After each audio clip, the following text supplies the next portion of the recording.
Just like we said before, drawing is the ability to understand the reference image, decompose it, knowing where each part that composes it goes.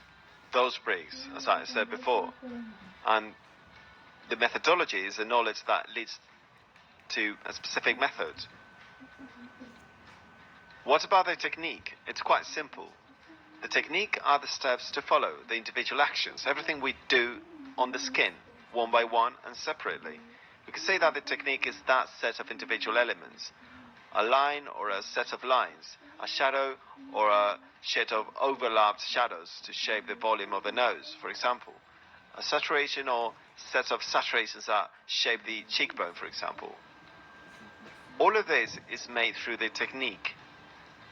In my opinion, the realistic tattooing technique is the easiest thing to learn and teach, since I've realized after many years that there are two different things in the technique.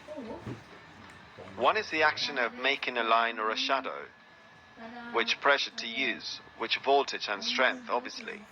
And another thing is what leads me to make that decision. What people who attend my face-to-face or online seminars tend to ask is usually related to the second one, the order, why or how you should do it. For example, when someone asks me how to do animal hair, they're not asking me how much the needle should penetrate the skin or at which speed.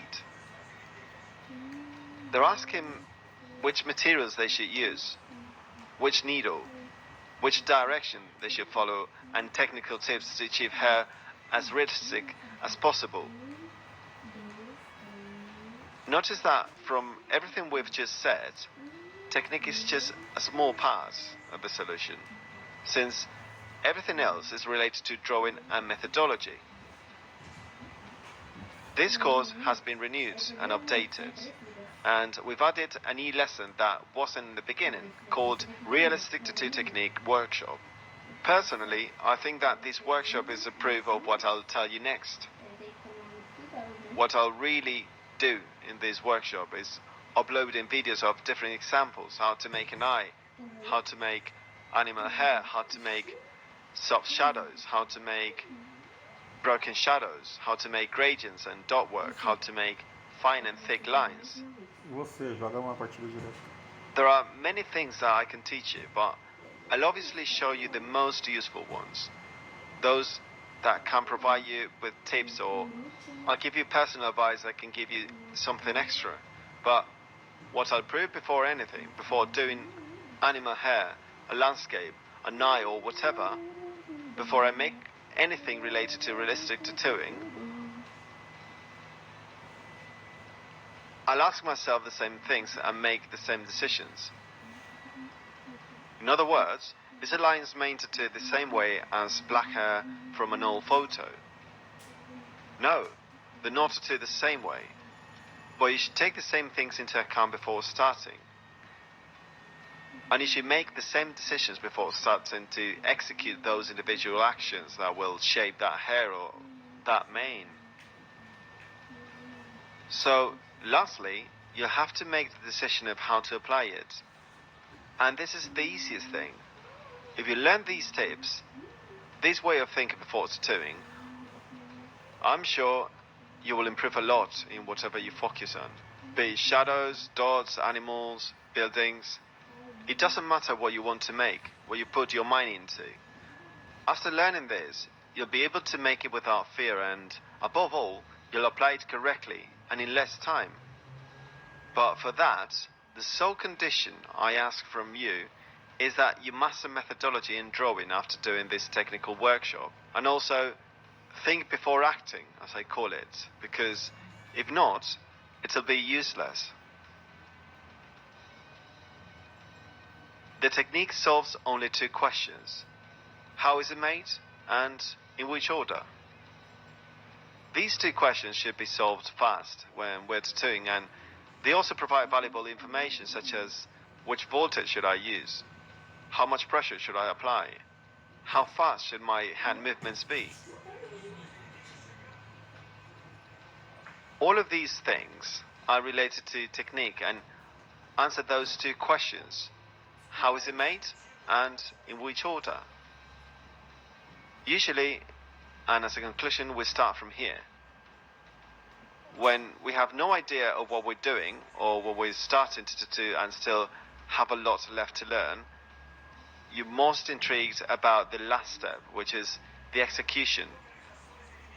And I get it. It has happened to me, and I've lost many years of my life by keeping in mind the technique above all. And this is putting the cart before the horse. First, I focus on what's superficial, what's at my disposal, and what I see myself capable of doing, because I have a tattoo machine, ink, and needle. Why can't I tattoo yet? But that's not really the most important thing. And how can I prove to you that what I've just told you is true? Because when I say this in some seminars, some attendants don't agree or look at me in a strange way. And I can already tell that they won't listen to me. But I can easily prove it. Well, by simply opening Instagram, you can check that I'm right. For example, when tattooists such as Alex Sosa, who usually tattoos with a 3-liner, not with a magnum, nor any other needle that's not a 3-liner, knows how to do perfectly a lion's mane and a realistic portrait, and it looks and heals well. I can assure you they know how to draw it perfectly. But if you go to a classic realism tattooist's profile, such as myself, you'll be able to check that I also know how to do a lion and a portrait, and it also heals and looks good. I know what I'm doing. I know how to draw. I have a work method. But the application technique between both of us, or among any realism tattooists that I know, is different. So, if we both know how to make a lion and it looks good in both cases, but we use a totally different technique, do you really think that the technique is really that important? And you probably tell me, well, yeah, you, Alex, and all the tattooists I know have a good technique. But it's not about having a good technique. It's about knowing how to do something.